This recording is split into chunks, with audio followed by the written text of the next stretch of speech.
Welcome to The Explainer. Today we're going to dig into a really fundamental question. Why do so many of us work so hard to climb the ladder of success, only to get to the top and realize it's been leaning against the wrong wall the whole time? We're going to break down the core philosophy from a personal development classic that tries to solve that exact problem. This quote it gets right to the heart of a feeling I think so many of us have had. You do everything you're supposed to do, you check all the boxes, you hit the goals, but that win feels kind of hollow. Why? Because it cost you the things that actually matter. And this isn't some rare, isolated feeling. It's a huge struggle for a lot of people. We're all just so busy, right? But that constant hustle can make us blind to the very things that give life meaning. And by the time we finally look up and notice, it might be too late. Okay, so if the problem isn't that we're lazy or not trying hard enough, then what is it? Well, author Covey has a theory. He says the real issue is that most of us are using the wrong map to get through life. All right, let's really dig into this idea of a paradigm. It's more than just your opinion or point of view. It's the entire map you're using to navigate reality. It's not the world as it is, it's the world as you see it. And trust me, that little difference is everything. So just think about this for a second. You could be the most upbeat, motivated, hardest working person out there, literally running as fast as you can. But if your map says Chicago and it's actually a map of Detroit, all that hustle, all that positive thinking, it's just getting you to the wrong destination faster. The problem isn't you, it's the map. So Covey argues that for the last 50 years or so, we've been sold this map called the personality ethic. It's all about quick fixes, social image, and techniques. It's totally different from the older character ethic, which was built on timeless stuff like integrity, courage, and patience. It's basically the difference between truly mastering something and just cramming for a test the night before. Okay, so if our personal maps can be all wrong, what do? How do we fix them? We need to anchor ourselves to something real, something unshakable, a true north. And the author tells this perfect little story that happens at sea to explain it. So you've got this battleship captain, feeling pretty confident in his giant ship and all his authority. He sees a light ahead, and they're on a collision course. So naturally, he sends a pretty clear command to the other vessel. And then, the response comes back, and it's not what the captain expected at all.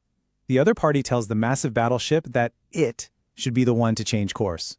So now the captain's getting mad, right? He pulls out the big guns, metaphorically speaking. He lets them know exactly who they're dealing with, assuming that'll be the end of it. Then the reply comes back that changes everything. I'm a lighthouse. And just like that, the battleship had to change course. And that's the whole point. Reality, it's a lighthouse. It's immovable. You can't argue with it. You can't intimidate it. You either align with it or you crash. And that's really the big aha moment here, isn't it? Our maps, our paradigms are subjective. But the territory, actual reality, that's objective. And principles like fairness, integrity, honesty, those are the lighthouses.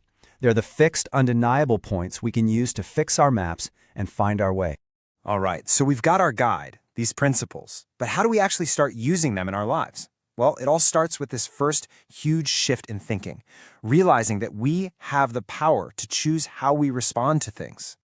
For so many of us, this is just default mode, right? Something happens to us, the stimulus, like someone cutting you off in traffic, and we just have this instant automatic response, usually getting angry. It feels like we have no control. But here is the absolute game changer.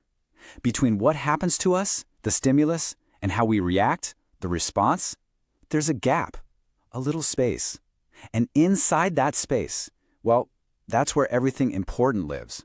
Our freedom, our growth, our happiness, it's all in how we use that space. And you can actually hear the shift in the way people talk. Reactive language is all about blaming something else.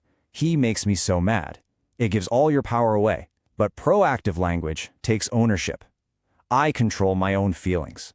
It's a huge shift from being a victim of your life to being the one who creates it. Okay, so once we start being proactive, once we're owning our choices, what's next? How do we build something that actually lasts? This is where understanding a really critical balance comes into play.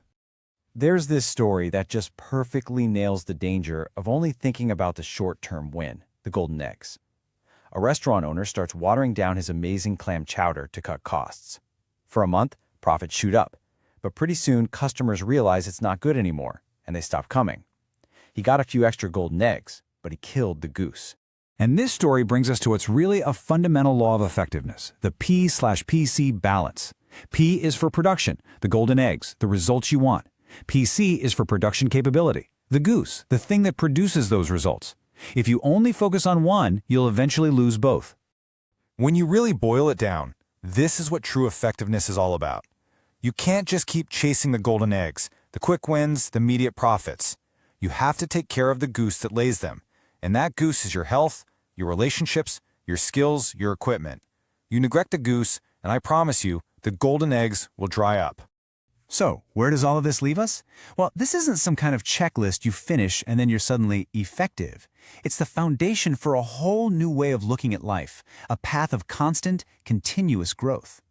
And the last idea, and it's a really powerful one, is to live your life in a crescendo.